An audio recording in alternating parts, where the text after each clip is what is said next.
Jen, let's turn to your book now, out today, titled Say More, Lessons from Work, the White House in the World. In it, Jen writes about her time with former bosses, President Obama and Biden, and her journey to the White House briefing room, and now to MSNBC, offering advice about how to be a more effective communicator in any situation. So, Jen, let's talk first about why you decided to sit down and write this. Obviously, you've got a lot of wisdom that the rest of us don't have, having worked. I don't know about that. Well, you've been inside the State Department. You've been in all the rooms where it happened with President Obama and President Biden as well. So, what's a big piece of advice that you don't have to have worked in the White House to be able to apply to your life? I talk a lot in here about a range of things, about how to communicate, not just from a podium. Not everybody's going to do that, but things I've learned over the course of 20 plus years. Things like how to give and receive feedback, what to do when you make a mistake, how to deal with different kinds of bosses. What about when you have self-doubt? These are all parts of communicating. So I wrote this book because when I left the White House, I had like 20 moments to breathe, for first moments to breathe in a long time. And I thought a lot about, my kids are 6 and 8. They're a little younger than yours. We talk about this a lot. But what advice I would want to give them when they're old enough. And what book I wish I had when I was in my 20s, when you really are just still learning and figuring the world out. So there's tons of, I know there's lots of political junkies and news junkies who watch Morning Joe. As a Morning Joe viewer, we all are. But there's lots of stories about people know in here. I mean, Barack Obama, Joe Biden, Rahm Emanuel makes an appearance, John Kerry. But it's really organized by lessons because I wanted people to have a takeaway because everyone can be a better communicator. Jen, I love this.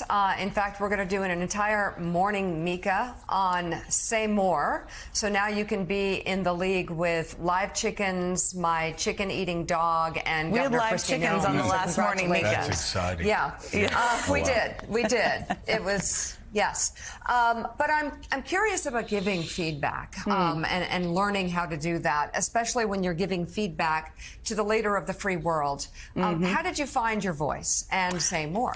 Well, first, I've learned a lot from Joe and Willie, but I've really learned the most from Mika since I started here. She is a great feedback giver, and she does it in a direct and kind way, which is hard to do. And I say that because, one, thank you, Mika. You've done that for me, but so many people. Yeah. But also, that's the part of it is the key, the tone you use. And every boss is different I've ever worked for. But one of the things I learned that it took me until I probably hit 40, know your value, this is all in the theme, is realizing that working for someone, nobody wants a yes man or yes woman if you're working for someone, whether you're in a media organization or you're in a company. Bosses want feedback, and you just have to figure out how to do it in the right framing. And for me, doing that for John Kerry was very different. I have a story in here about chasing him down the hallway of a hotel and yelling at him, "That's not credible. You can't say that publicly." I wouldn't have done that to Barack Obama. I would have framed it as, well, if you say this, this is what people are going to report. Is that what you want? Different from Joe Biden. So it's all about figuring out the framing and the tone, but it's important to recognize, especially when you're in your early 20s, your early 30s, that people need and want feedback who you work for. You just have to figure out how you frame it, and everybody's different. Dealing with nerves, I'm curious, when you took to the podium at the White House, I have to say, we had met around Washington in the years before, and when I heard that you were doing this job, I was like, okay, okay, I'm not sure how this is going to go, actually. I can't wait to see. See, look, there it is. That's the kind of honest feedback, everyone, that I'm talking about. Well, I had an open mind. It wasn't my first thought. And then I couldn't believe, I mean, honestly, one of the greatest there Just ever like was, possibly ever was, because Thank you really knew how to handle what is an uncontrollable situation. And I'm curious, do you know where that came from? Or is that like, were you, how did you learn to handle that room so quickly, so seamlessly? Well, thank you for all of that. I will say first, a key that I talk about in here a lot is preparation and how you prepare. And I spend time on that because I think it's important. And I also think preparing makes you more agile. And it can be 15 minutes of preparation. I tell a story in here about the time I went to a state dinner and sat next to Chance the Rapper and had no idea who he was. That's a bad form of preparation. But my point is that preparing and really understanding and knowing the things you're talking about allows you to be more agile as a public speaker, more agile in a meeting. So I'm a huge advocate for that as well. And a little inspiration from Hannah Waddingham on Ted Lasso. Oh, yes. Right? I'm sorry. I'm going to represent this because there's a lot of Ted Lasso fans out there.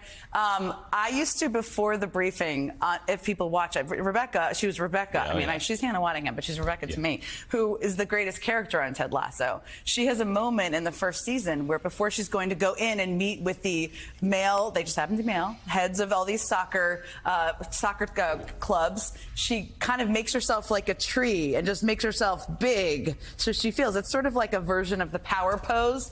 And so on some days, you know when you're going to that briefing room when it's going to be brutal, because sometimes you just don't have enough information. It's not the press's fault. It's just what it is. Yeah. So I would do the power pose just to prepare myself to go out there, be ready. And a little shimmy sometimes, too. Exactly.